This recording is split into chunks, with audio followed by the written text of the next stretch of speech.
आज सदन में पूर्व विधायकों की समस्या भी गूंजी। दरअसल पूर्व विधायक और उन पे आश्रितों को आज भी स्वास्थ्य का लाभ नहीं मिल पाता है और या तो उनका जो बिल सबमिट होता है उसमें भी कटौती कर दी जाती है। महज उदाहरण के तौर पे 35 लाख का राजेंद्र सिंह का बिल कट के 13 लाख रुपया मिला। इलाज में इतना खर्च हुआ। हमारे साथ पूर्व विधायक हैं राधाकृष्ण किशोर जी, इनसे कई मुद्दों पर बात करेंगे। पहले समस्या समझ लेते हैं।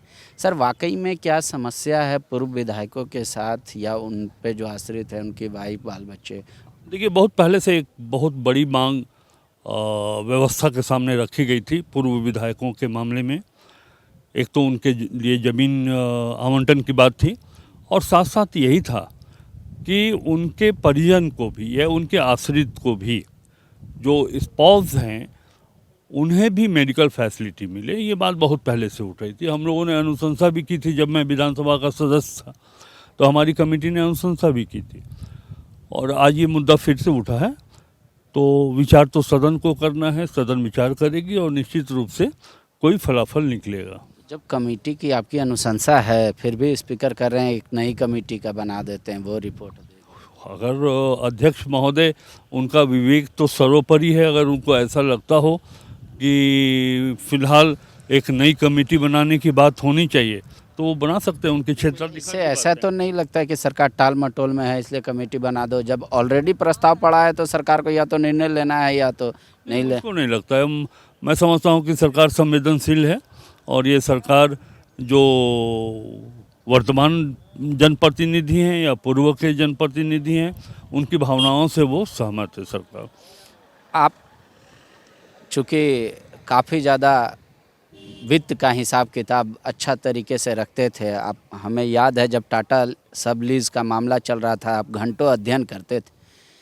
सरकार के पास तो एक पावर होता है कि एक हम ले आए बजट, उसके बाद 3 अनुपूरक ले आ दिए। क्या सिर्फ उसको पूरा करने के लिए अनुपूरक बजट लाया जाता है या फिर सरकार क्यों नहीं खर्च कर पाती? नहीं, अभी मैंने देखा है, जो अध्ययन किया है कि 1,01,101 करोड़ का मूल बजट है और राज्य और केंद्र से विभिन्न सोर्सेज से ये पैसे की प्राप्ति की बात वित्त मंत्री जी ने मूल बजट प्रस्तुत करते समय कहा था। और मैंने अभी देखा है कि लगभग 46,000 करोड़ रुपए ही जो है सो नहीं संग्रहण हुआ है और खर्च की जहाँ तक स्थिति है वो संभवतः 23,000 करोड़ रुपए ही खर्च हुई है। 15 दिसंबर तक खर्च हुआ है। तो दोनों बातें हैं कि अब 46,000 के अगेंस्ट में जो रेवेन्यू कलेक्शन है वो 31 मार्च के पहले तक 3 महीने में उन्हें लगभग 54,000 करोड़ रुपया कलेक्शन करना, ये उनके लिए चैलेंज होगा गवर्नमेंट के लिए। और ये पैसा अभी तक जो खर्च हुआ है, खर्च की स्थिति थोड़ा पुअर जरूर है। तो मैं समझता हूँ कि लगभग उतना ही पैसा 23,000 करोड़ के बाद बाकी जो शेष राशि बचती है वो 3 महीना में खर्च करना, ये भी सरकार के लिए चुनौती होगी। बच्चों लोग सदन के अंदर भी, विपक्ष जो भी होता है वो बच्चों की आवाज़ उठाता है, नियोजन नौकरी की मांग करता है। आज सदन के बाहर भी बच्चे धरना प्रदर्शन कर रहे हैं, सदन में भी हो रहा है। नियोजन नीति, इसको लेकर आप कहें तो तीसरी बार रद्द कर दी गई। एक बार बाबूलाल मरांडी की, एक बार रघुवर दास वाली नीति और तीसरी बार ये। क्या वाकई में किसी भी सरकार के विधि विभाग में ऐसा बुद्धि नहीं है कि ऐसा ठोस नीति बनाए जो कोर्ट में टिक पाए, या सरकारें ऐसी चाहती है कि जानबूझ के लटका फटका के जैसे चलता है भटका के? मैं समझता हूँ कि इसके पूर्व की जो सरकार थी उनके कार्यकाल में भी नियोजन नीति पर आधारित सरकार की ओर से एक कमेटी बनी थी। मैं भी था, अमर बावरी जी के नेतृत्व में वो कमेटी बनी थी। हम लोग मध्य प्रदेश और छत्तीसगढ़ का भ्रमण भी हम लोगों ने किया था। वहाँ की स्थिति से हम लोग वाकिफ होते हुए एक रिपोर्ट हम लोगों ने सबमिट किया था। जहाँ तक श्री हेमंत सोरेन मुख्यमंत्री जी के कार्यकाल में ये जो विधेयक लाया गया था संशोधन के साथ और ये जो पारित हुआ था झारखंड विधानसभा से, मुझे लगता है कि इसमें कोई त्रुटि नहीं है। यदि कोई त्रुटि होगी तो उसको दूर किया जाएगा, ये लोग बैठ करके उस त्रुटि को दूर करेंगे। लेकिन राज्य हित में मैं समझता हूँ कि ये जो सोच है वर्तमान सरकार की, और जैसा कि श्री बाबूलाल मरांडी जी के कार्यकाल में भी ये लोग तैयार थे, भारतीय जनता पार्टी भी आज इस बात से सहमत है कि 1932 के खतियान पर आधारित नियोजन नीति बननी चाहिए, तो बननी चाहिए। अब महामहिम जी के पास ये संचिका है। नहीं, नियोजन नीति की संचिका नहीं, वो तो स्थानीय नीति स्थानीय नीति पर ही आधारित है वो। पर स्थानीय और नियोजन को तो हेमंत सरकार ने अलग अलग कर दिया है। स्थानीय 32 कर दिया और नियोजन जो 10वीं और 12वीं यहाँ से पास करेगा वही सक्षम हो। आप देख लीजिएगा कि जहाँ तक मुझे या स्मरण है, अभी कोई परिवर्तन हुआ होगा तो मैं नहीं कह सकता, लेकिन पश्चिम बंगाल में जो विज्ञापन निकलता है नियुक्ति के मामले में 3rd ग्रेड 4th ग्रेड का, तो उसमें पहला जो पात्रता की बात कही जाती है उसमें रहता है कि वो भारत का नागरिक हो, लेकिन एक क्लॉज, एक राइडर लगाया जाता है कि उसे बांग्ला भाषा आती हो। अब बांग्ला भाषा तो सब लोग को आती नहीं है, जो वहाँ के रहने वाले हैं उन्हें ही आती है।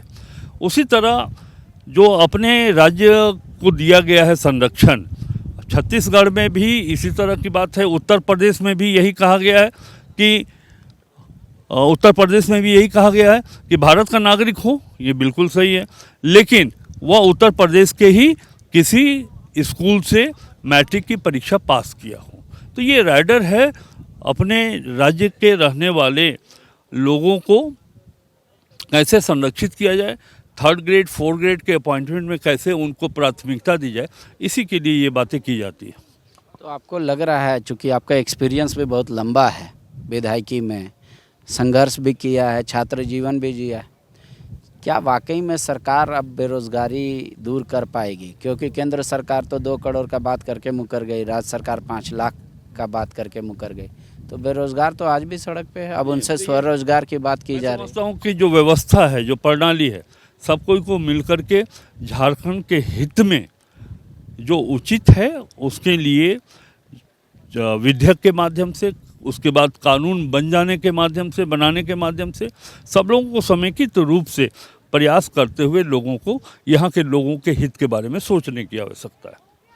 सर, तो राधा कृष्ण किशोर का मानना है कि सरकार की मंशा सही है, लेकिन हो सकता है कानून बनाने में कोई दिक्कतें आ रही हो या तकलीफ़ आ रही हो या उसमें संविधान की मूल भावना का ख्याल नहीं रखा गया हो।